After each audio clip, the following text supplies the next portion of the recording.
Selamat pagi, saya Rahel Amalia akan mempresentasikan terkait topik 4, elaborasi pemahaman, di mana penilaian dan evaluasi pemahaman dalam UBD.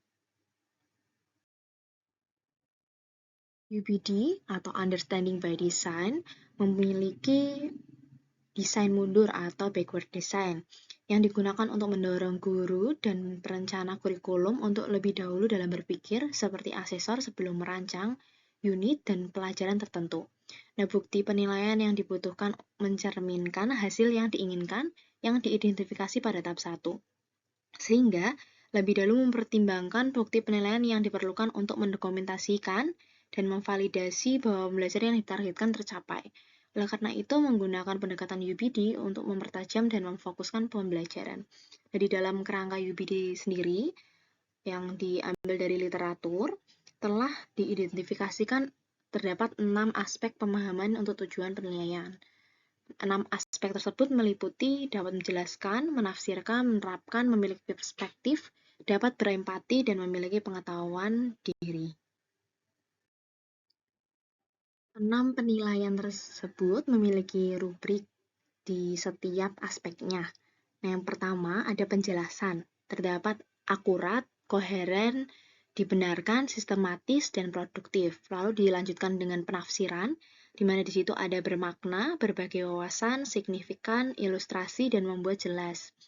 Lalu rubrik di dalam penerapan ada efektif, efisien, fasih, adaptif, dan anggun. Selanjutnya untuk perspektif sendiri ada kredibel, mengungkap, wawasan, masuk akal, dan tidak biasa. Di berempati itu ada sensitif, terbuka, reseptif, perseptif, dan taksis. Dan yang terakhir ada pengetahuan diri, di mana sadar diri, metakognitif, penyesuaian diri, reflektif, dan bijak. Nah, berikut akan saya jabarkan terkait ulasan terkait kelompok lain, di mana kedua hasil pembahasan antara artikel dan buku dengan hasil diskusi kelompok 4 memiliki hasil yang hampir sama. Perspektif adalah kemampuan peserta didik di dalam melihat suatu hal dari sudut pandang yang berbeda. Peserta didik juga dapat menjelaskan sisi lain dari sebuah situasi, melihat gambaran yang berbeda, melihat asumsi yang mendasari suatu hal, dan memberikan kritik.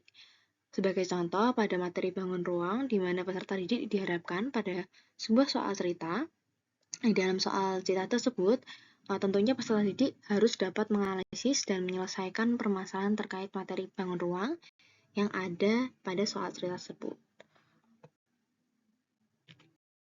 Berikut artikel pembanding yang telah saya cantumkan. Di dalam artikel tersebut, perspektif itu melihat suatu hal dari sudut pandang yang berbeda, dan peserta didik dapat menjelaskan sisi lain dari sebuah situasi, melihat gambaran besar, melihat asumsi yang mendasari suatu hal, dan memberikan kritik, sehingga dari pendapat kelompok 4 dan artikel pembanding ini hampir sama.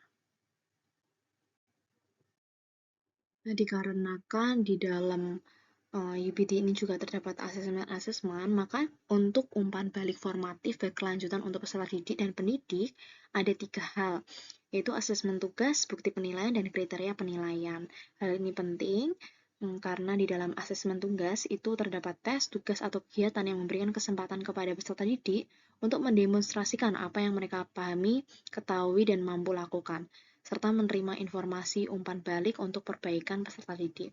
Lalu di dalam bukti penilaian tersendiri, serangkaian item yang dapat digunakan untuk menyimpulkan tingkat pemahaman, pengetahuan, dan keterampilan peserta didik, yaitu tugas penilaian, pekerjaan peserta didik, penampilan, pengamatan, refleksi atau jurnal peserta didik, dan lain-lain.